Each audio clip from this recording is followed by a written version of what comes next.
Sveiki, čia aš Baltoji lapė. Šis taro kortų skaitimas yra bendras. Dėl privataus taro kortų skaitimo rašykite man į Messengerį privačia žinute. Ką norite galite rasti ant mano sienos, postas su raganaitė. O šiandieną tema tai sielos svajonė. Pasižiūrėkime, kokia yra jūsų sielos svajonė.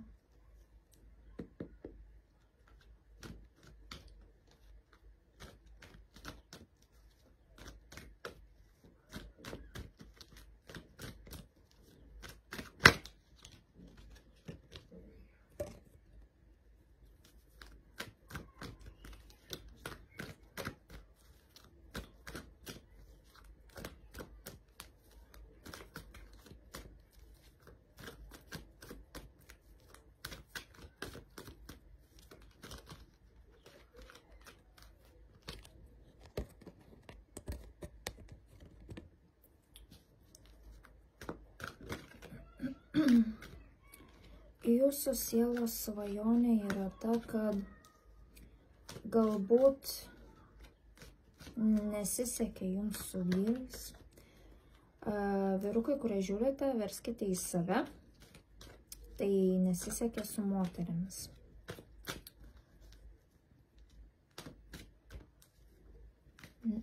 Gali būti, kad ar neatrasdavot ryšio, arba tiesiog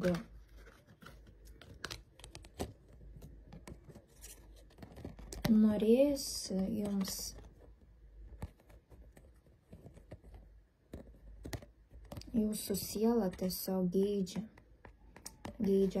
štai tokio vyruko. Vyrukai, kurie žiūrite, verskite save, tai moters. Tokios jausmingos. Moters, kurie žiūrite, tai vyrukai jausmingas. Pasirenku vieną pusę, jūs palei save varteliokitės. Tai norėjusi jums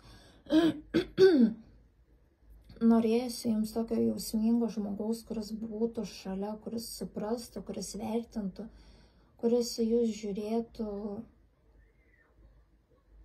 ir matytų ne tik išvaizdą ar kažkokia kitais išoriniais aspektais, bet ir vidumi. Jūs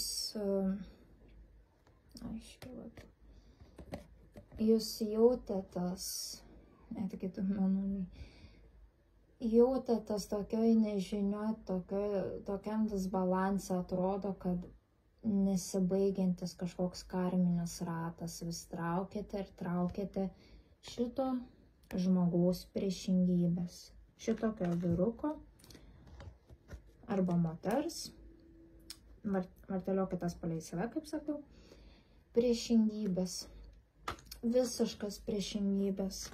Žmonės, kurie suinteresuoti į išorę, į materialius dalykus, bet ne į vidinį pasaulį. Jūs traukiate žmonės, kur buvo labai materialūs, galbūt be vertybių, be moralės. Manipuliatoriai, melagiai.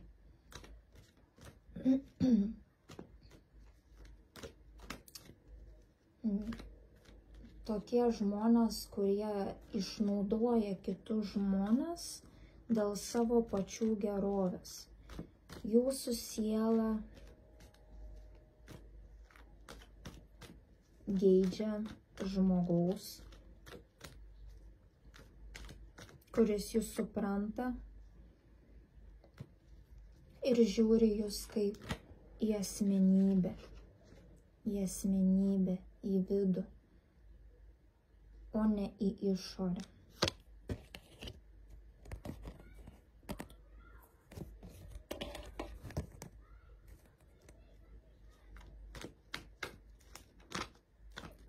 Tačiau likimas keičiasi.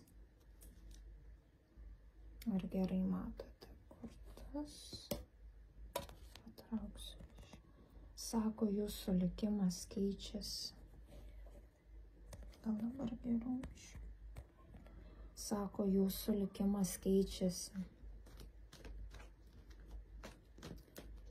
Ir jūs išplaukėte, sveikinu, jūs išplaukėte iš to kažkokio karminio rato.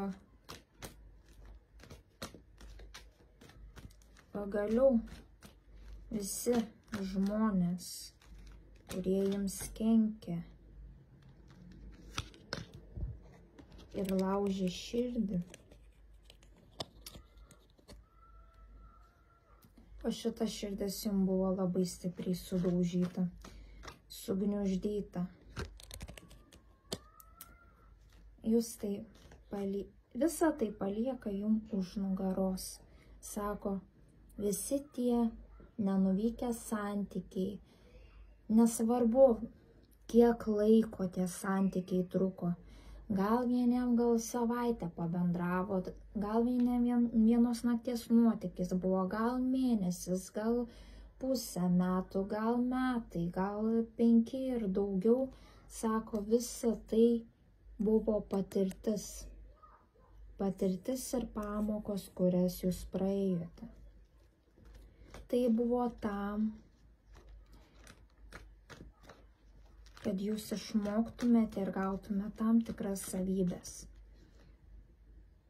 Kad ateitumėte pasikeitęs, pasiruošusi, verskitės palei save, pas tinkamą žmogų. Nors einantį sudvėjojot arba dvėjodavote eiti į priekį, matot, mėnulis. Iš jausmų pusės jūs labai dvėjojot ir atrodo nesimatė tos šviesos tunelio gale. Baisu buvo, bet ėjote į priekį,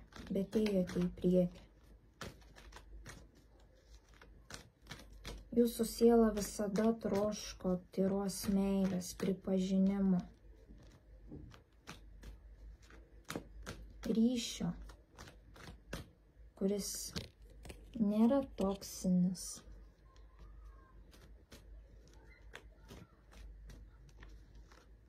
Kuris nėra kūniškas,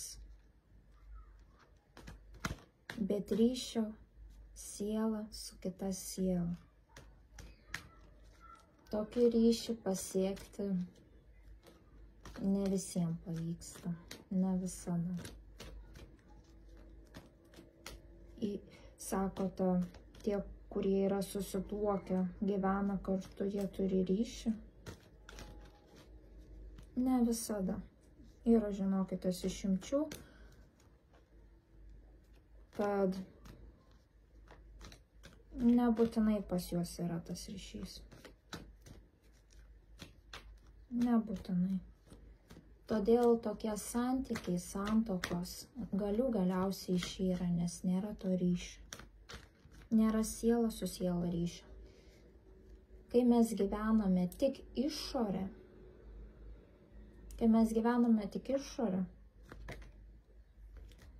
tai žinokite, ilgai išorę nepagyvensit nei vienas. Galiausiai viskas išyra. Sako, jūsų siela be galo troško ir trokšta tyros meilės. Siela su siela ryšio.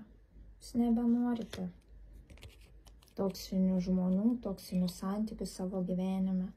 Atsibodo jums kovoti tiek su savimi, tiek su aplinka. Nusibodo kažką įrodinėti.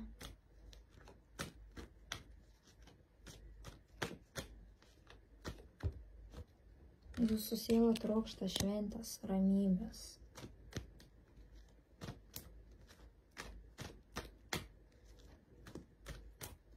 Jūs norite pagaliau atsipalaiduoti ir tiesiog gyventi, o ne tik egzistuoti ar bandyti išgyventi.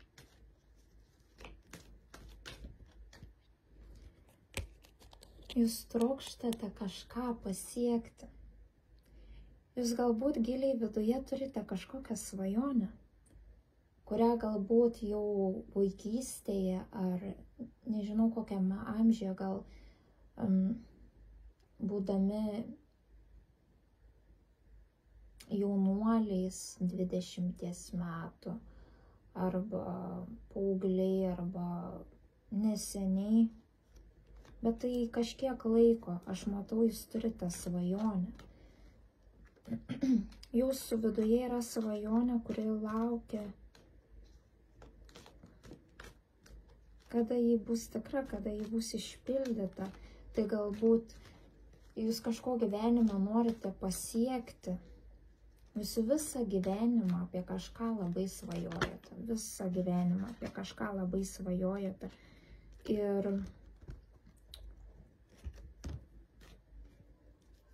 Ir anksčiau jums, kodėl jums nepavyko įgyvendinti tos svajonės ir liko tik svajonė, todėl kad buvo štai kas.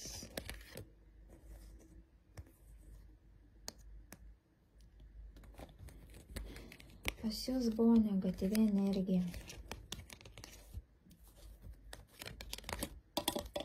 O kaip sakiau, kai norint, kad mūsų viduje pasipildytų gera energija, įsivaizduokite savo kūną kaip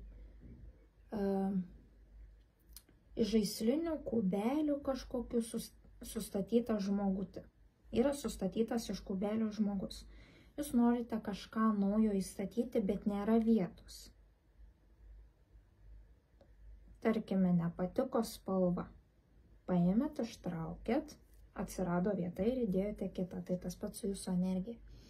Jūsų norint prisipildyti gerą energiją, kūrybinę energiją, reikia pirmiausia iš vidaus ištraukti neigiamą energiją, kad jūsų viduje atsilaisvintų vieta, į kurią galėtų įsitvirtinti visa ta energija.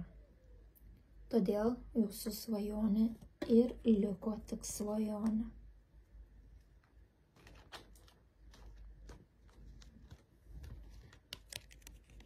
Tačiau sako, jūsų svajoniai lemta gimti. Jūsų svajoniai lemta gimti. Nebesvajokit, nebežiūrėkite tą svajonę ten plaukiančią toli toli. Leiskite ją užgimti. Leiskite ją užgimti. Sako, tai jau yra laikas, kai galite padėti savo svajoniai pagrindus, paruošti žemę ir pasėti sėklą, kad ji galėtų sudygti ir kad išaugtų jūsų svajonių gėlė, jūsų gėlė, kurie bus jūsų svajonė.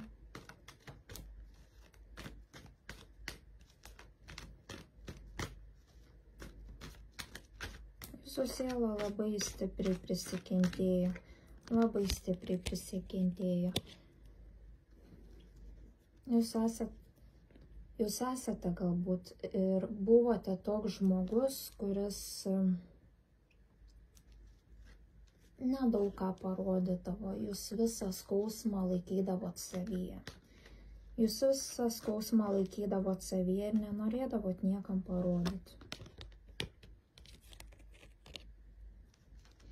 Jūs niekam nerodėte savo skausmo, laikėte. Gal ir parodydavot kitiem, bet ten tik trupinėliai. Visa kita buvo viskas jūsų viduje.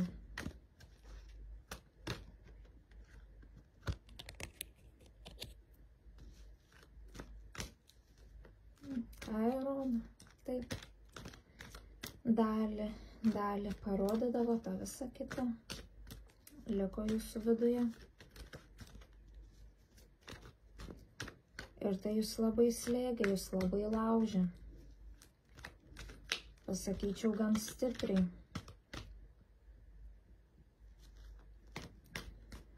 Gan stipriai jūs čia laužė, bet ir tuo pačiu metu iš jūsų padarė karį. iš jūsų padarė karį. Išmokė jūs apsiginti, nubrėžti ribas.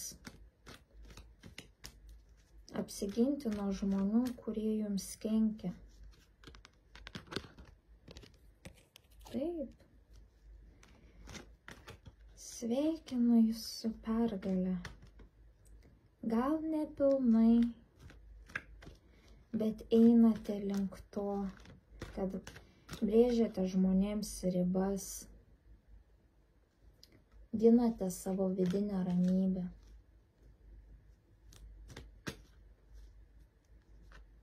Ginate savo vidinį vaiką, kuris būdavo nuskriaustas visada, kai jūs nukentėdavot. Tai save labai stipriai apkabinkit ir pasakykit savo vidiniam vaikui, tai yra sau, pasakykite, kad jūs esate. Tai sakykite taip, aš esu saugi, saugus.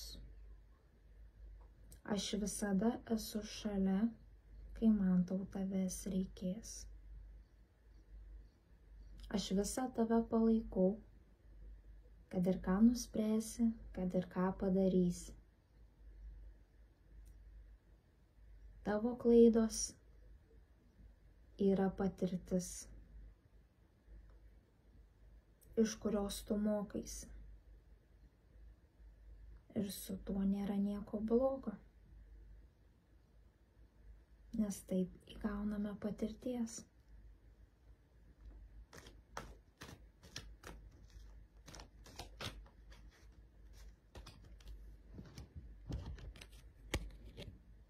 Išeinate iš vyriškos energijos.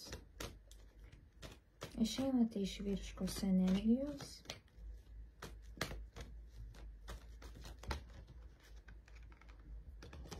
Ir atveriate jausmus. Atsiveria jūsų moteriškoji energija. Moteriškoji energija. O moteriškoji energija, vyrukai, kurie žiūrite, neįsigaskite, jau negalvokit, kad pradėsite nagus lakuotis ir taip toliau. Pas mumis viduje, pas visus yra tiek vyriška, tiek moteriška energija. Abi. Tačiau pas vyrus labiau turi dominuoti vyriška energija, o pas moteris turi labiau dominuoti moteriška energija. Tie vyrukai, kai žiūrite, tai kad pas jūs atsiveria moteriška energija, tai reiškia, pas jūs jos praktiškai nebebuvo arba buvo labai mažai. O ką reiškia moteriška energija? Priminsiu, moteriška energija. Moteris yra kūrėja, moteriška energija yra kūrybingumo energija. Na, aš kalbu ir iš paskos eina kortos imperatorė. Tas pats moteriškoji energija simbolizuoja. Tai kūrybinė energija. Kiekvienam žmogui reikalinga kūrybinė energija, kad kažką gyvenime pasiektų. Nesvarbu, kas tai bebūtų. Nebūtinai turit kažką išrasti. Kad pasiektumėt kažką gyvenime. Nu, visokų aš kalbu ir eina viskas iš paskos. Kad kažką gyvenime pasiektumėte, reikalinga moteriška energija. Ta kūrybinė energija. Nes moteriškoji energija atsakinga už kūrybą. Kažką kurti, kažką siekti. Kai kurie galbūt, kaip ir minėjau, nebūtinai kažką išrasti, galbūt kažkas pradėsite mokintis, kažkas gal atrasite save naujoj srity. Gal kažkas ten, nežinau, atrasit kokį hobį, pomėgį, kuris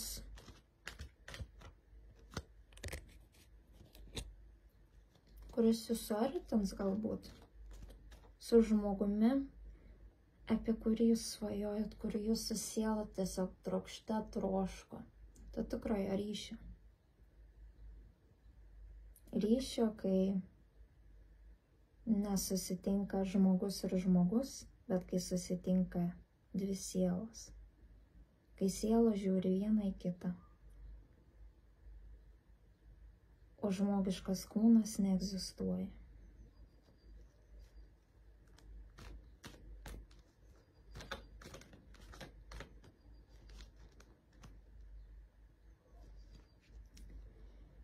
Taigi, šitaip ir užbaigsiu šitą tarot kortų skaitymą.